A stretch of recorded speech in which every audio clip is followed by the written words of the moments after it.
हम यहाँ क्यों आए हैं? ताकि तुम्हें हमारा वादा याद हो। ताहिर, मैं अपना वादा नहीं भूली और ना ही भूलूंगी। क्या तुम्हें याद नहीं नफीस कलीली, तुम बरसों से उस बगैरत के साथ अपने बच्चे को लेकर मुफलिसी की जिंदगी जी रही थी, लेकिन तुमने हिम्मत नहीं हारी थी। मैं उसी लड़की से मोहब्बत करता था नफीस, जो कभी भी किसी से नहीं डरती थी। क्या तुम्हें वो सब कुछ याद नहीं? ताहिर को तुम्हारी जरूरत है, तुम्हारी मदद के बगैर मैं कुछ भी नहीं कर सकता।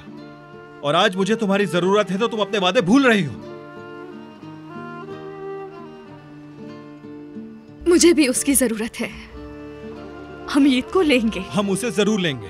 तुम्हारे सामने ताहिर कलीली खड़ा है और उस कमीने के पास मैं अपना बेटा नहीं छोड़ूंगा। जबकि तुमने मेरा बेटा कहा है, मुझ में फिर से उम्मीद जाग गई है। मुझ में भी उम्मीद जागी है नफीस।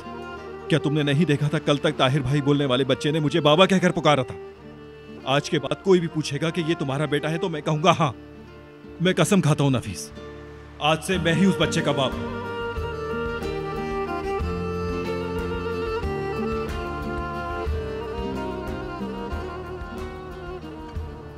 अब क्या करना है? ईद यहीं रहेगा क्या? ईद को स्कूल जाने की जरूरत है। तुम्हारा शानदार मंसूबा नाकाम हो गया तो तुमने ईद को बचाने का फैसला कर लिया। यानी मैं तुम सबके इस बहादुरी के जज्बे को समझ नहीं पा रहा हूँ नजर। मुझे समझ नहीं आ रहा। अपने जहन को मत थकाओ, तुम नहीं समझोगे।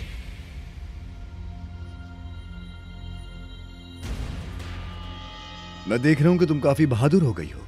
जो चीज तुम्हें करनी थी वो तुम कर चुके हो।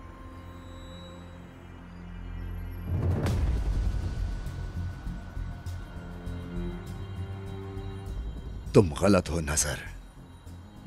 बदतरीन काम जो मैं कर सकता हूं वो भी नहीं किया मैंने, बल्कि मैंने तो अभी शुरू भी नहीं किया। ईद घर से नहीं निकलेगा, मुझे परेशान मत करना। वैसे भी थोड़े ही वक्त के बाद यह मसला यकसर हल किया जाएगा। क्या मतलब है तुम्हारा?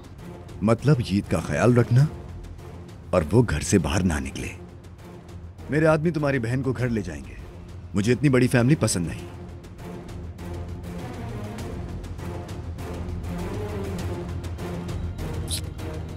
ठीक है, मेरी जिंदगी